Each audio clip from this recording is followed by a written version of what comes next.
Introducing Instagram Teen Accounts, a new way to keep your teen safer as they grow, like making sure they always have their seatbelt on. All right, buckle up. Good job. New Instagram Teen Accounts, automatic protections for who can contact your teen and the content they can see.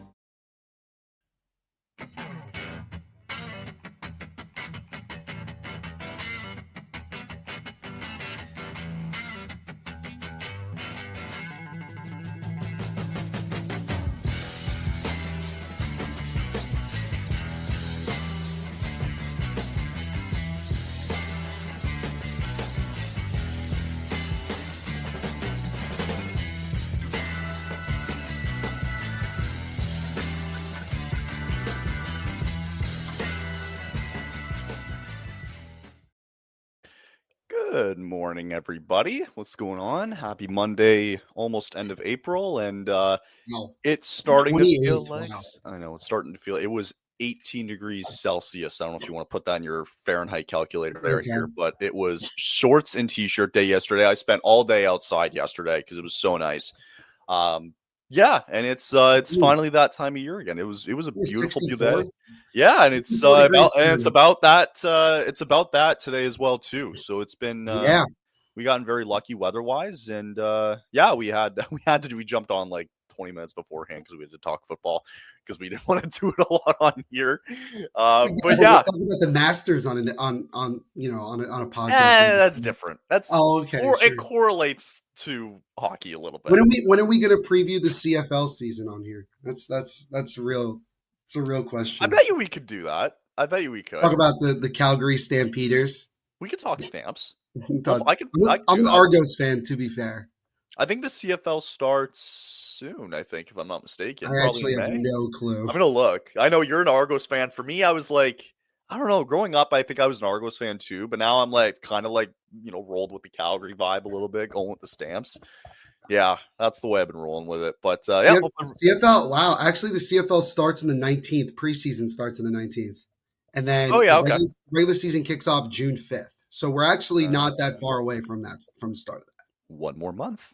All right, let's dive into it though. Not a ton to get into today, but I figure we'll just do one for the sake of doing one. We do have some NHL news this morning. Yeah, we did.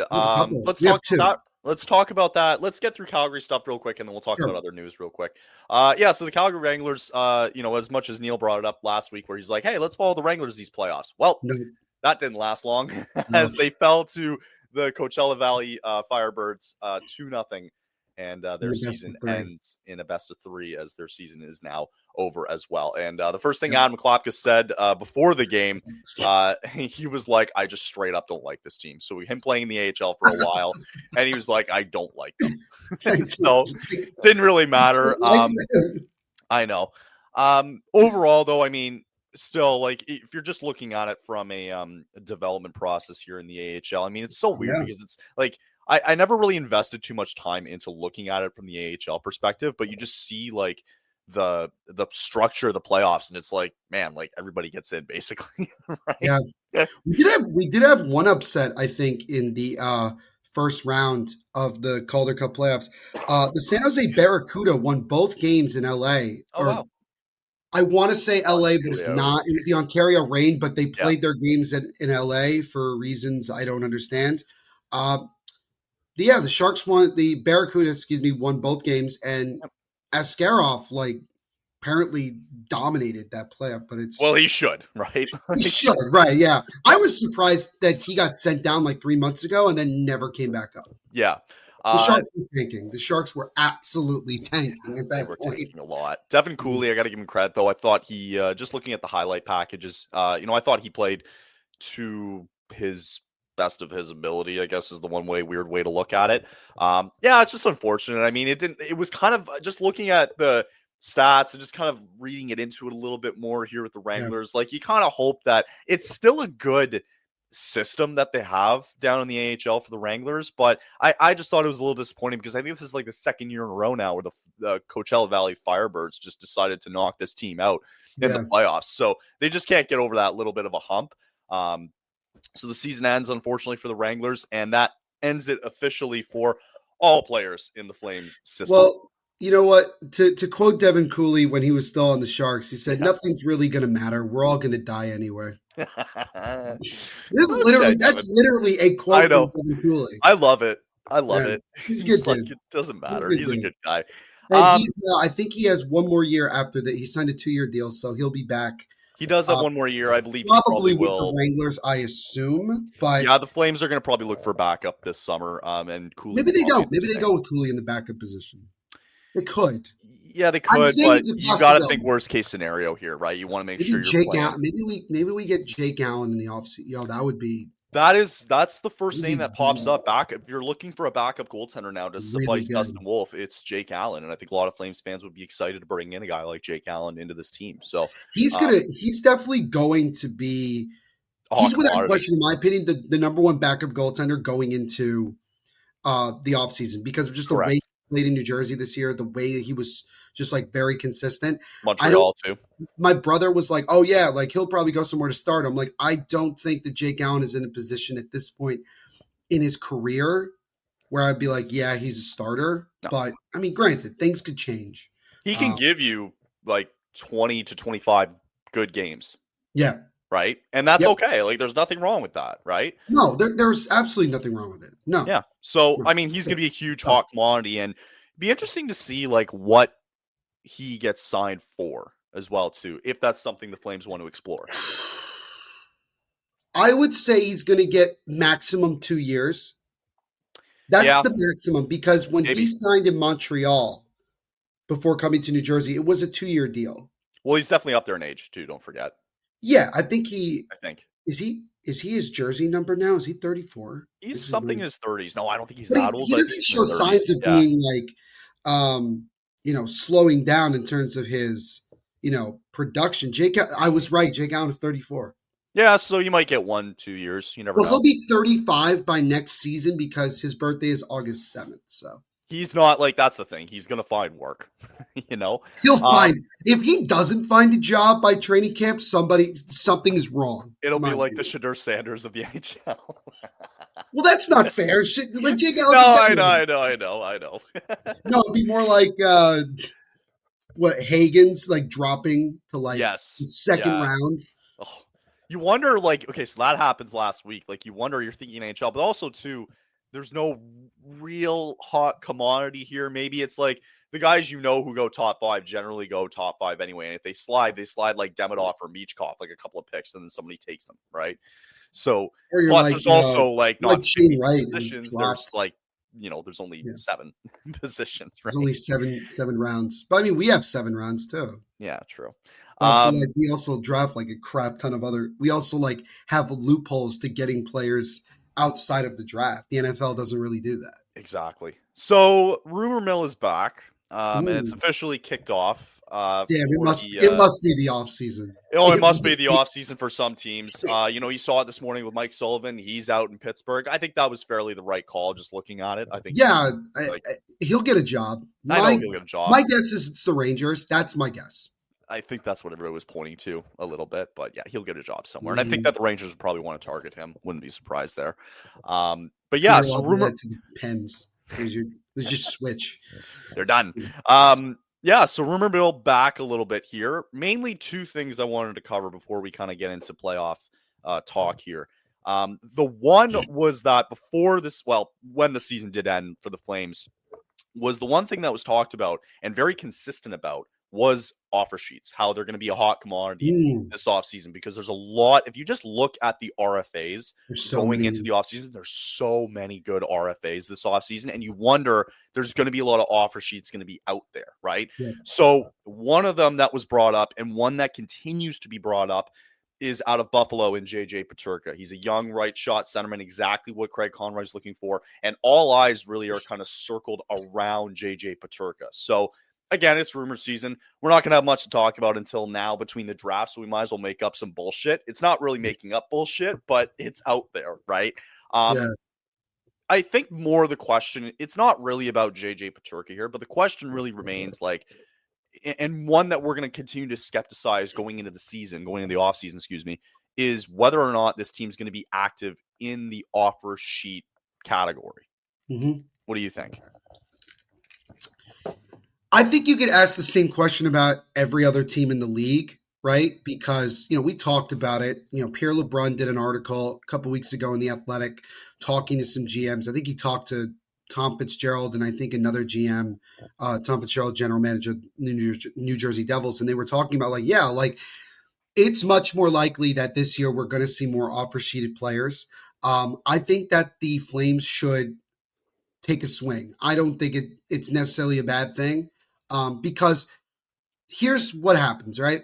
If you don't get the player, at least then you can force another team to maybe overpay for somebody and put them in a difficult spot financially. Or you end up getting a player that fills a need long term. And I look at a guy like JJ Peterka, and I think that he fits what Craig Conroy wants to do pretty perfectly because he's a young player. I think he's just entering the prime of his career. And when I look at his projection of what his long-term deal would be in terms of money, they're saying it's a range between 6.5 to 7 million per year, which honestly is, I think you could say it's a little bit of an overpayment, but I don't think it's as much as I think other guys could get. Does he need to be on that kind of prove it deal though? I don't know. I don't know. I don't know. That's the only thing. Maybe because we haven't followed JJ enough. Sure. Fair. I think, and look, granted, he plays in Buffalo, so sometimes it's hard to kind of hard to follow that. Hard to follow, right? But you look at what happened with Dylan Cousins getting traded away to Ottawa, right? That was another guy that we had talked about. Who, by the way, dead quiet these playoffs. He is dead quiet. Huh. I think every acquisition the Sens have done nothing in these playoffs. Zetterlund, nothing. Zetterlund doing nothing. Cousins had a good end of the regular season. He fit in very well, but going into the playoffs, he's not. We haven't seen him. I forgot about him, honestly. You're absolutely right, and I think that it's gonna be really tough to see how teams project RFAs, because I think with UFAs, it's a little bit easier. You kind of know what you're getting with a lot of these. You look at the top guys that are going to potentially be available. Mitch Marner, Nikolai Ehlers, guys like that, Sam Bennett. You kind of know what you're getting. With a guy like JJ Peterka, who's young, who has talent, and could easily be one of those top 6 centermen that this team needs, it's still hard to project where he's going to be moving forward. Right. And you're wondering to yourself, do you have enough confidence to go out there and make a move like that? I don't know. Right. Maybe the Flames do, maybe they don't. I think it's kind of up in the air, at least in this moment. Here's the problem, right? Because don't get me, that is the number one target for Craig Conroy this offseason, right? And it's going to be. I forgot. Did he give an age range for that? I forgot if he did or not. Yeah, it was 20. He said it numerous times. 21 to 25. 21 to 25. I kept thinking he said 24 to 26. 21 to 25 is the age range. Here's the problem. There's 2 things that Conroy wants to look at this summer, and we kind of touched on it last week, was that he obviously the first thing is going to be Rasmus, right? You got to figure out what Rasmus is doing. We won't get into that today because I feel like we talked about him enough. But the other part of it is going to be the centerman, position here. The problem is that you kind of made your move a little bit in February where you got Morgan Frost, right? Included with the Joel Farabee trade. Yeah. And, okay, so you look at it and you go, okay, you got Kadri, you got Frost, and you got Backlund, right? 1, 2, 3. Yes. Whatever they decide to do at 4th line center is going to be whatever at this point, right? So the issue is going to be who's the odd man out. And I hate to say it, but at some point, I think Backlund might be the odd man out. That's kind of the thing. You got to make a bold move here, man. I don't know. Make a bold move. You do. And he's got one. Listen, Backlund's got 1 year left on his deal, right? I can't imagine they stray away from him this offseason. I can't see it. Do they do it at the deadline? If the season goes to shit? Maybe. It's possible. Yeah. I just don't I don't see a world in which he's on this team after next year.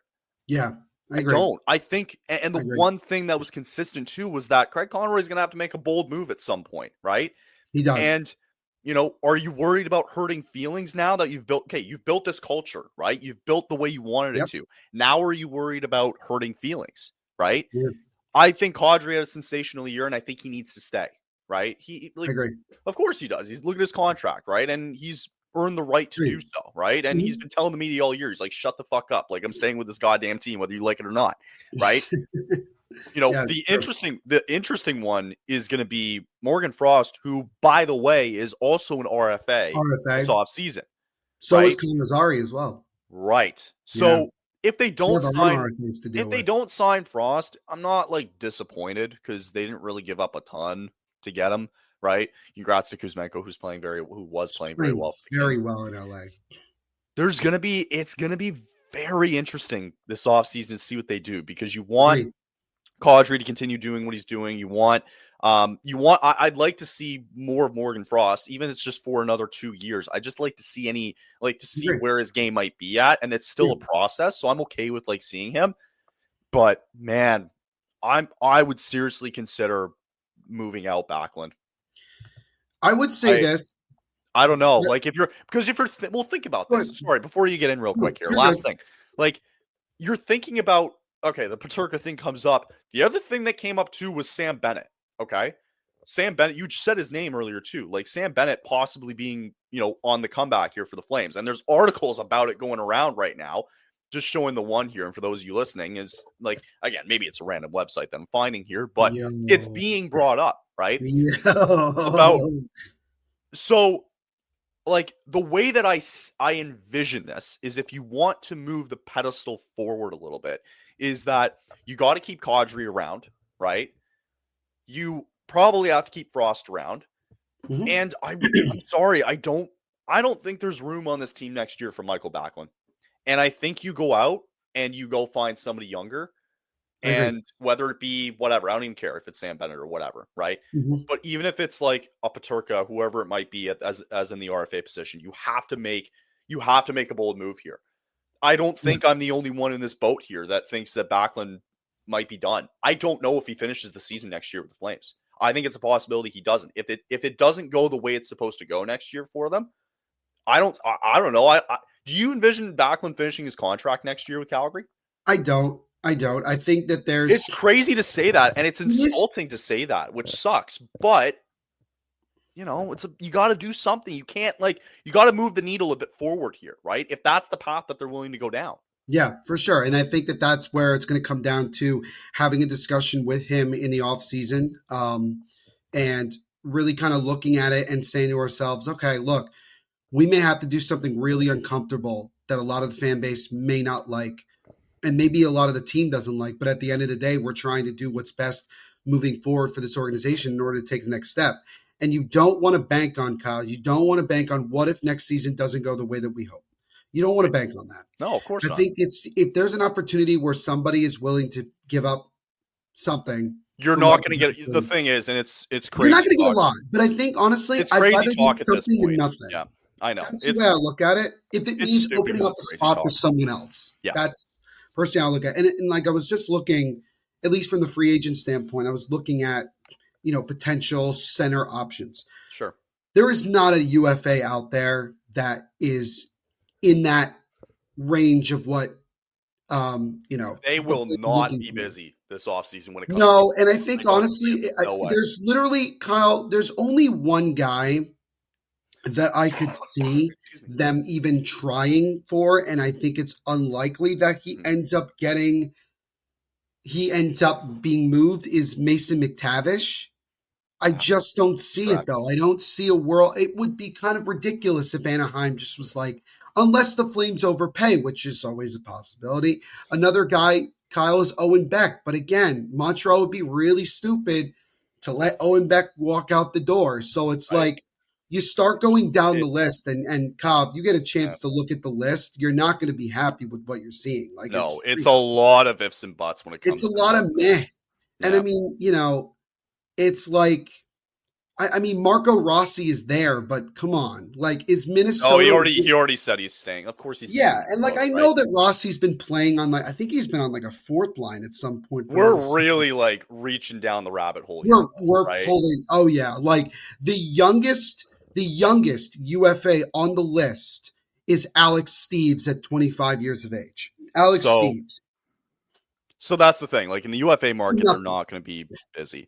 But I mean, you got Cody Glass. This is just more or less like not to make decisions here, but this is just more or less a conversation of you're going to have to make a difficult decision in the centerman position going forward. Whether I don't know where it's going to come from. I don't know if it's going to be Kadri. I don't know if you let go of Frost because he's an RFA coming up.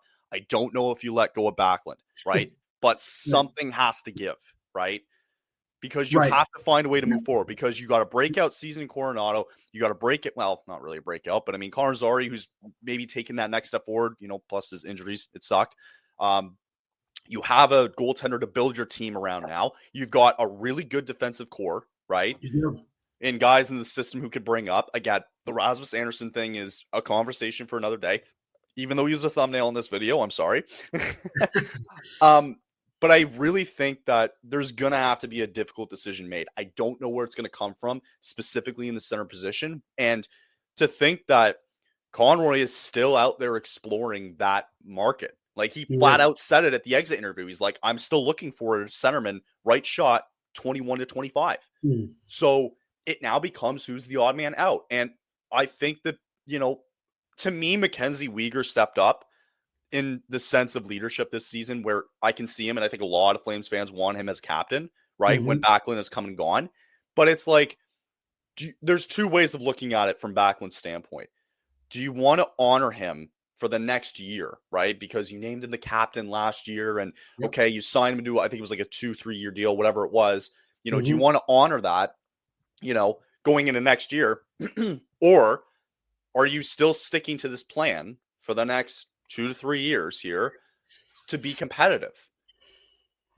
Like I would be very curious to see the public reaction if Backlund gets dealt, whether it's off season, whether it's before the trade deadline, or even like next summer. If they don't bring him back, I don't think it's any hardships, and I don't think people would care because he's a UFA, and it's like, dude, we got to move on now, right? Exactly, and I think frankly his production went down this year too. For sure, it did, and I think that it's all going to come down to this team deciding what direction, like you said, Kyle, what direction does this team want to go in, right? Do they want to build upon what happened this year and try to go from there? Or do they want to try to slow it down? Do they want to slow the process down and just try to think more 2-3 years into the future? I would be very curious to see what the overall feeling is for Flames fans. Maybe that's something we can throw out as like a poll on Twitter, maybe, and kind of see what people, kind of get the idea of what that's something I'm more curious about that than I am Andersson this summer. Right. I don't know why. Not to undermine Andersson this summer, like the importance of the decision making. I'll tell you why. I think the big thing with that is because whatever they decide to do will then impact Andersson one way or the other. So if they decide to build upon this and they want to keep Andersson, they want him with this team, then they will keep him. However, if they want to go in a different direction, that focuses more on continuing to be young, continuing to develop, this, that, and the other thing, I think Andersson is much more likely to go out the door. Sure. And I think that there will be offers on the table either way. Personally, I think somebody will call. Maybe more than one team. You wonder with Rasmus a little bit, like, is it possible they go to him and say, look, we want to, it'd be tough to try to convince him to get a 1-year deal, because he's looking for an extent. He's got, well, he is. Of course he is. Sorry, that was a stupid thing to say because he's already got 1 more year left and he can sign an extension this summer. Yeah, I know that was stupid. So you want another one? But that's the thing. I'm okay if he's still around next season, but he's got to go at the deadline. Backlund, I'm on the other side of that. We're I'm not going to be the happiest camper if he's still trying to play an impact role. Sure. At his age and his skills declining. Yeah, I think I think the realistic scenario here is that, I can't see look, unless, okay, here's what it is. Because of the RFAs this summer and how polarizing it is, right? The Flames will go after it, right? Because don't forget, the team has to match it, right? They do. Yeah. And if they don't, then the decision will probably be made about Backlund, right? If they aren't successful this offseason in getting that type of RFA, UFA, whatever, like centerman they're looking for, not UFA, but whatever. If they're not successful in the RFA market, right, then that's a telltale sign that, okay, Backlund's going to be on this team next year. He's going to be on that third line again. And more than likely, he probably gets dealt to a cup contender at the deadline. Yeah, that's exactly I completely see that. Like, I have no other way of seeing that, for sure. Right. He deserves a chance to go win the cup at least, right? I agree. Is that not more of a gesture due than to honor out his contract? Like, the guy wants to win, right? Everybody wants to win. Of course. And I think you're absolutely right in the sense of, like, that would be a nice gesture by the Flames to basically come to him at one point and be like, all right, look, we want to give you the opportunity to go compete for a cup. So you tell, maybe not him telling them specifically where he wants to go, but just telling him, like, hey, this is what we want to do for you because, you know, we appreciate everything you've done for this organization and we want to give you the opportunity to go compete for something that you haven't had the chance to do so. So we're going to look for a contending team that would be interested in bringing you in as a depth piece, and, you know, we'll go from there. And I think that Backlund is the type of player that if he continues to be treated well, especially the way he has been up until this point, I think he would have no problem with that. I would be surprised if he said to management after being told that, like, no. I would be like, it would suck though if, like, it would really depend on where the team is going into the deadline next year as well too. Sure. Right. I think, like, I might put it out later because I'm very curious what people think. Like, there's three options here with Backlund, right? You either whatever, if it works out the way this offseason that they deal him, number one, they deal him at the deadline, or they just honor out the contract. But by this time, next offseason, if he's still on this team, we know that he's gone because he can go to UFA and he might go try to win somewhere else for a 1-year deal, right? So that's going to be a very interesting conversation going forward. Obviously, the first thing is going to be Rasmus to figure out what's going on there. We'll kind of touch more upon that, like maybe closer to the draft and maybe all that stuff. We'll kind of get our coverage in for that. Don't forget, next week is going to be the draft lottery. Yes. As well, too. So we'll keep an eye on that as well, too, because the Flames have, what, a 1.2% chance of getting 10 spots higher? So you're telling me there's a chance? There's a sliver of hope. I actually think that would be like about – I think most Flames fans would be happy if they somehow, like, moved up 10 spots despite just missing out. I'm happy if it just, like, it is what it is now. Because you're going to have to give up the pick at some point, right? Like, it is what it is, right? Yeah, of course. Whatever. So I guess as well, too, maybe really quickly, speaking of draft picks, you know, with the Canadians kind of where they are right now, down 3-1 in their series. They're going to have obviously 2 picks probably back-to-back if they don't come back in that series. We'll get to more of the playoff matchups later. Devils now down 3-1, Flames to watch for as well. So the 18th pick is still up for grabs here for the Flames. So if they lose it, they're only going to go back 2 spots. Not the end of the world there. Yeah. And then Florida as well, too, who are up 2-1 in their series. They have game 4 tonight. Flames fans kind of hoping that Florida falls out there in the first round as well. Okay. Let's get to a quick ad break, and then we will get into the playoffs and what's going on in Banana Lands. That is the playoffs, especially from whatever that was last night. So we'll do a quick break, and then we will be back on the other side to wrap up the show with some playoff matchups. Ready to win some real cash during the basketball playoffs and hockey playoffs? Check out Pick 6 from DraftKings. When it comes to basketball payouts and hockey payouts, DraftKings Pick 6 posterizes the competition, including prize picks. Hit all your picks and score higher minimum payouts on Pick 6 plus even more cash if you outscore the competition. Pick 6 is available in most states, including Missouri, California, Texas, Georgia, and more. New players get $50 in Pick 6 credits instantly on just a $5 entry. You can download the DraftKings Pick 6 app now and use code THPN. That's code THPN for new customers to play $5 and get $50 in Pick 6 credits. Better payouts, bigger wins, only with Pick 6 from DraftKings. The crown is yours. Gambling problem? Call 1-800-GAMBLER. In New York, call 877-8-HOPE-NY or text HOPE-NY 467-369. In Connecticut, help is available for problem gambling. Call 888-789-7777 or visit ccpg.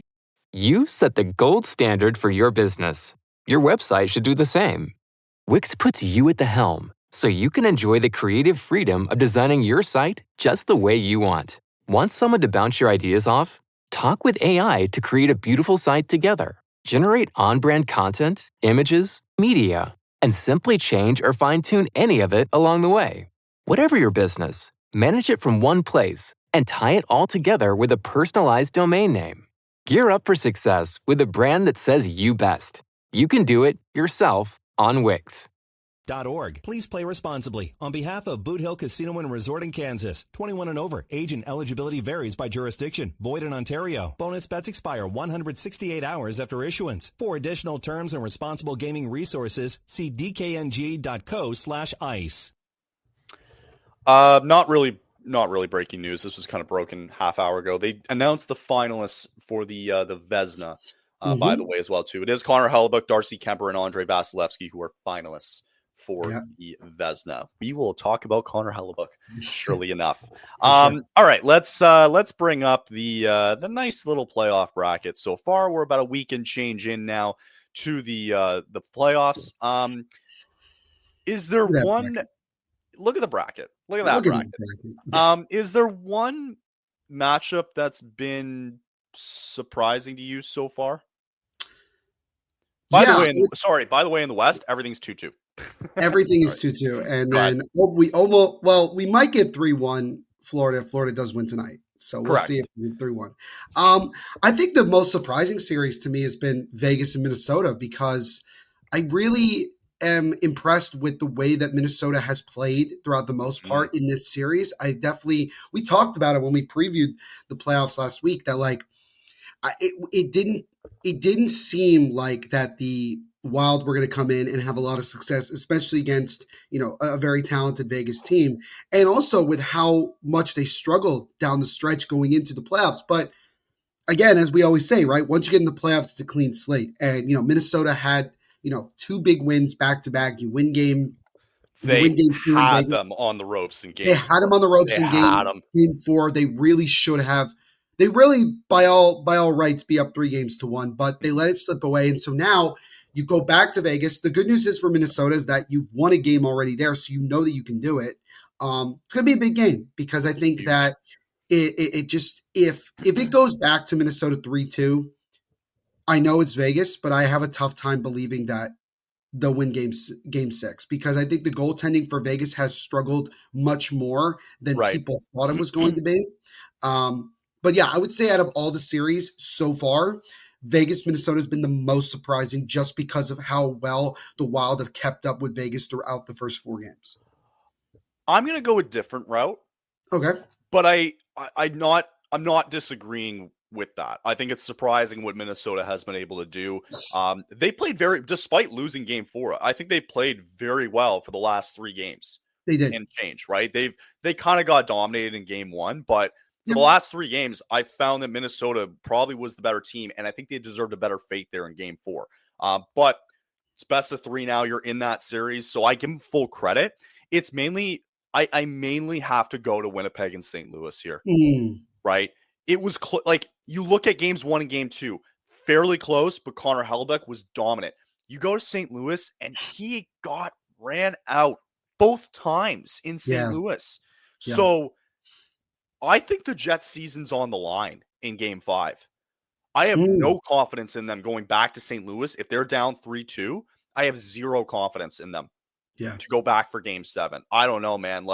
Just look at, you see it, 5-1 yesterday, right? Game 3 going all the way back here, 7-2. Hellebuyck got chased twice, right? There is more pressure on, I'm more convinced this goes to 7 games, right? I think I had this going to 7 games. I think we both did, yeah. But it's been true. You're not in trouble until you lose a home game. If the Jets lose at home tomorrow night in game 5, they're screwed. I think they're screwed. I think they're totally screwed. I think they are screwed. So I think for me, that's been so shocking, because you have all this confidence going into St. Louis, and now it's the script is now completely flipped, where Hellebuyck has been terrible. He's been so bad these last 2 games, and primarily the reason why they are down, they are tied going back to Winnipeg here. I want to say too, I don't think I was surprised with the way Montreal came out in game 3 and game 4. I think they deserved a better fate last night. But that hit from Tom Wilson yesterday, holy shit. That changed the entire series. I think it's over, right? You just saw the body language afterwards, and it was like, oh my God. They're dead. They're dead in the water. Yeah. And then Habs fans go out there complaining, and it's like, buddy, like he just got rocked to shit yesterday. Yeah. Like Carrier got rocked yesterday. He did. And I think that's the advantage that the Capitals have with a guy like Tom Wilson, because he will do that. You know, he will throw his body left and right. He will make a play like that. And he understands that, you know, he can walk that line, right, of it being, you know, a regular playoff hit to like borderline, whatever you want to call it. Right. And he knows that he can take away that momentum. And I think honestly and truly, the Capitals needed that, because at one point you're down 2-1 that game. They were on the ropes there in the third. They were on the ropes of having the Habs tie that series. But then you're able to have that hit, and it changes the complexity of that game. It changed the complexity of the series. And so it would be very hard for me to see Montreal in game 5 back in Washington find a way. Although you have to give them credit in the sense of both games in Washington, they were right there. They lost in overtime. They were right there too. They have not been dominated this series. Outside of maybe shots, they've been in every single game. Been in every game, and I think that that's kind of like why a lot of people don't fully believe in Washington, because again, the constant looking at the underlining numbers and everything just doesn't make sense for them. And I think maybe at one point they're going to end up meeting a team, you know, whether it's continuing on in this series or further on in the playoffs, where it's not. It may not work out as much, and then they start having problems. Right. Out of the three matchups here that are 3-1 here: Carolina, New Jersey, Washington, Montreal, and then you also have Toronto and Ottawa at 3-1. Who's the team, when you look at Ottawa, Montreal, and New Jersey, who's the team that you have more faith in getting back into this series, going into their respective game 5s? I would probably say Montreal. Because of the fact that they have not been outplayed in this series. They've been right there in every game. They've been right there battling toe-to-toe with Washington. I could see them being a team that could steal a game, and, you know, and granted, you're going to have to steal more than one game in Washington, but it doesn't mean that you can't, right? I mean, Montreal did this to Toronto, 4 years ago? You came back and you were able to steal not one but 2 games. Actually, you won 3 games, You won 3 games in Toronto. I know that there were no fans, but I still don't think that would have mattered in that sense. I think that they're capable of doing it. The question that I have is the health of Sam Montembeault. He did not play in game 4. Day to day. So I understand it. Logan Thompson, I definitely thought the Caps were screwed when Logan Thompson got hurt. I thought he would have been done. I thought he was done. It looked like his knee. Yeah. But he apparently is fine. He's day to day. That was scary for Caps fans. You know, holy crap. That's kind of the thing. And but I still think that Lindgren can help them. I don't think it's like but Logan Thompson has had a really, really great year in Washington. But yeah, I would think out of those 3 teams, I would definitely say Montreal for sure. If Ottawa finds a way to win game 5. Oh, you know it's going to be in the back of their minds. The Demons are going to come back in full force. They don't win. They don't win game 5. They don't win game 5. Toronto. It's going 7 games. I got that feeling too, man. If they don't win game 5, if they don't shut the door tonight, this is going 7. I don't know, man. I think Ottawa knows it too. Like, they have the chance to do the funniest thing ever, right? Because here's the way I look at it. I agree. Yeah, I agree. Okay. Like, for Toronto to win this series, you're not like Leaf fans will fucking parade the streets, right?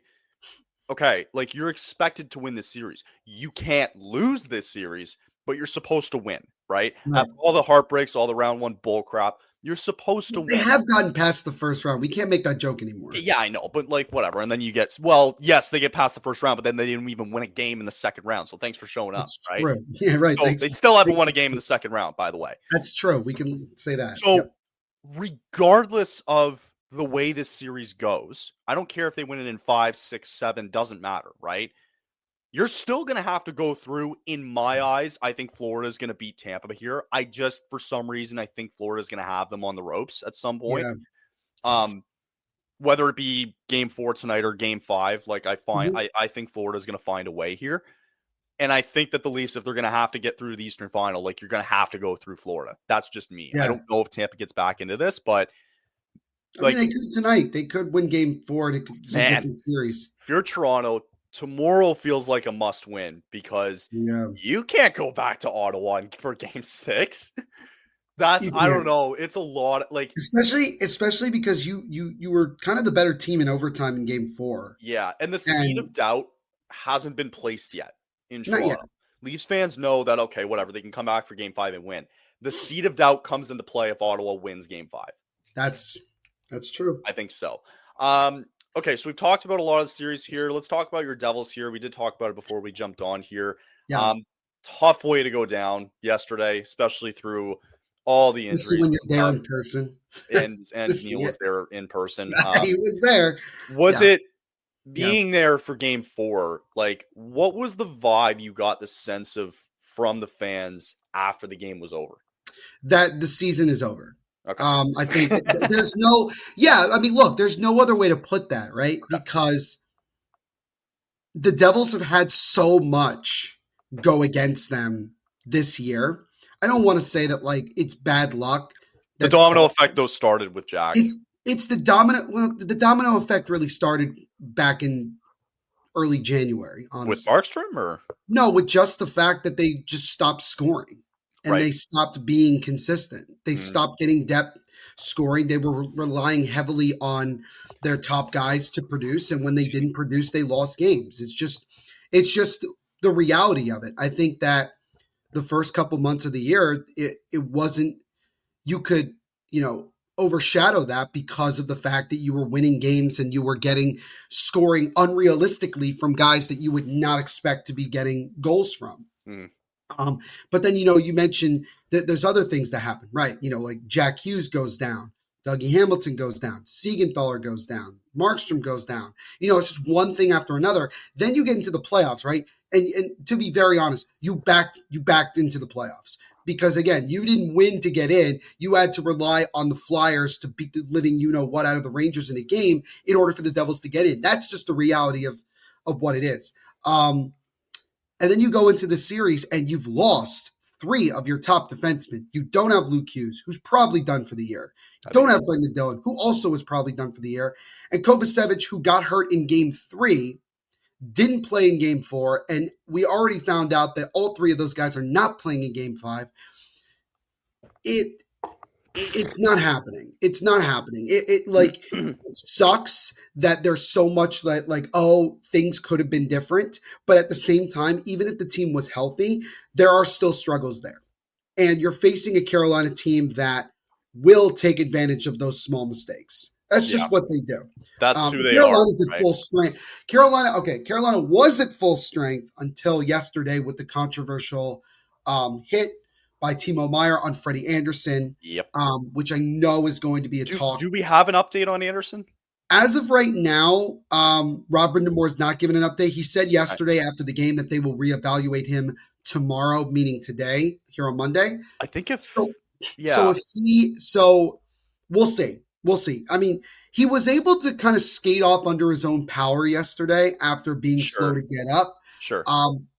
But I will say that earlier in that game, he didn't look right. So there was clearly something bugging him. And he did deal with an injury earlier this year. Right. So at the end of the day, I just have a really tough time seeing New Jersey winning game 5 in Carolina. I know that things can change. I know that things can happen. But the way that they went out yesterday, you went down 3-0. You came back and cut it to 1, but then didn't put any pressure on Kochetkov in the third period. Ultimately lost 5-2. There is no good feeling going into tomorrow's game. It's kind of like almost like you're kind of going into almost like a funeral, right? You're kind of expecting that this is going to be the death knell, that this is like the team has been put on hospice, basically. Yeah. And they are ready. Sorry. I imagine that Kochetkov probably starts game 5. That's my guess. And I don't know. I know that Kochetkov hasn't had the greatest success in the playoffs in his young But this career. is a perfect time to get him in, though. But it's a perfect opportunity. Like, he gave up a goal early on when he came in. It was like a turnaround shot from the corner by Timo Meier. That should have been a warning sign for Carolina. And granted, the Devils dominated the second period and could have tied it. But I think once they settled back in after like the initial reaction of like losing Freddie Anderson and all that, they locked it down. And I think Kochetkov, when he had to make a save, granted he wasn't tested very much, but he did. And I think that shows you how good that defensive system is for Carolina against the Devils team that doesn't have any sort of creativity or depth other than their top guys. And you don't even have all of your top guys. So, I mean, that's just what it is. It's tough. I know it's tough. Things can change, though. Who knows? They won a game in the playoffs. At least they didn't get swept. I think I think for a lot of people, just not getting swept, I think, is better. I think it would also say more if they go in and win Game 5, even if they go on to lose this series, which I think a lot of people can see that. If they go in and win Game 5 and they still lose the series, that's got to say a lot, though. And I think for everybody from the Devils' perspective, it's just simply they just want to see the team go down fighting. They want to see them go down fighting. If they lose, if you remember, Kyle, 2 years ago, Game 5 of that second round series between the Devils. I remember that. We were live. It's gone the exact same way. Yeah. And then they come out in Game 5 and they fight to the very end. And it just wasn't enough. They lost in overtime. Right. If that's what happens tomorrow, at least then you could sit there and be like, all right, they fought to the very end. And I think I know that Sheldon Keefe said after they won Game 3 that this team showed him a lot after that game, it just with how hard it was to even win a game in this series. I think honestly that the only good thing that the Devils have is that you could say that you have nothing to lose because obviously you're down 3-1. You could just go balls to the walls. You could literally take chance. I would take chances. I would just do everything because you don't know because unless you're aggressive, you're not going to beat this Carolina team. You can't beat them playing their type of game. You just can't. Got to be aggressive. We'll see. Alrighty. By this time next week, things might be completely different. And I assume they will be because it's the playoffs and it's the first round. And it would be nice. Just going back to the West, last thing here real quick here. The two we didn't really cover here was Dallas, Colorado. Not surprised that we're not surprised at all.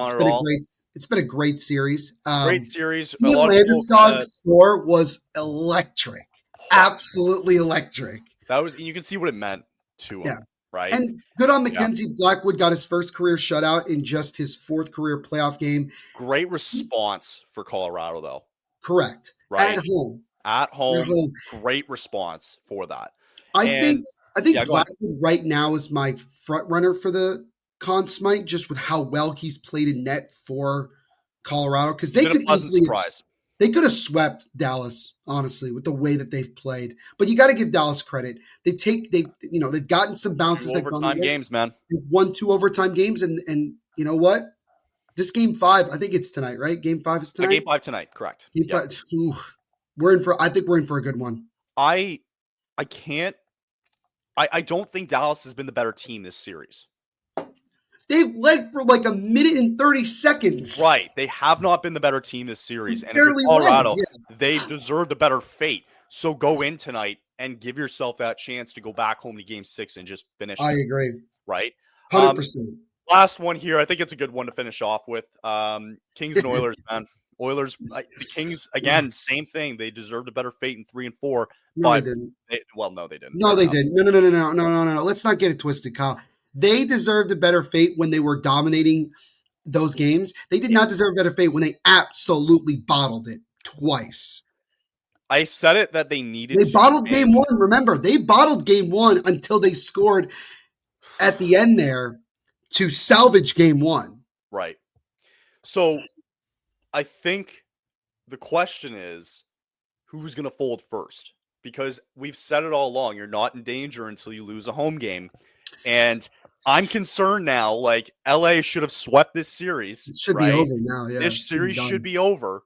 The Oilers scrap their way back. I think LA can. I wholeheartedly believe they will win Game 5.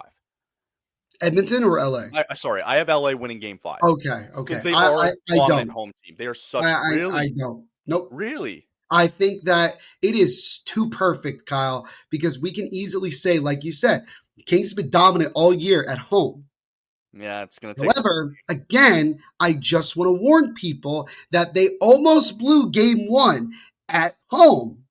Game 2, they were themselves. They played a great game. They kicked the you know what. The only thing that the Kings have going for them is that the goaltending of Edmonton has been absolutely 1,000% awful. Even last night. So has Bouchard. Yeah, exactly. And I just worry about Darcy Kemper because he has looked shaky of late. And he has a tendency to look shaky at times. But I'm going to trust him more than Calvin Pickard. Fair enough. But I just have this thing in the back of my mind that it's going to be a close game, and here's the stupid thing though in all this is that you pull Skinner, you start Pickard, right, in game, was it yesterday? Game 3. They started him. They've now won 2 in a row. The scary thing is now Pickard's going to finish this series. Ain't no way Skinner's getting back in. Pickard's going to finish the playoffs That's what I'm saying. I think Calvin Pickard now is the guy. Like how insane is that? Right? It's insane. And if you're McDavid and Draisaitl, you got to be so pissed. You're like, we really got to have Calvin Pickard be our fucking guy in net. Like that's the guy. It happened last year.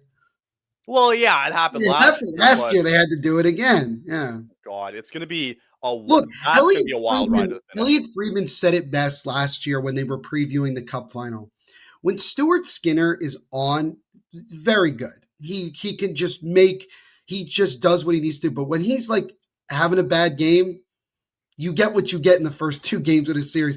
Calvin Pickard, God bless his soul, he's not that much better than Skinner. So like, if you're LA, just keep putting pucks in net, but you got to play better defensively because whatever the hell you've been doing is not working. Right, and it's all on McDavid and Draisaitl's shoulders.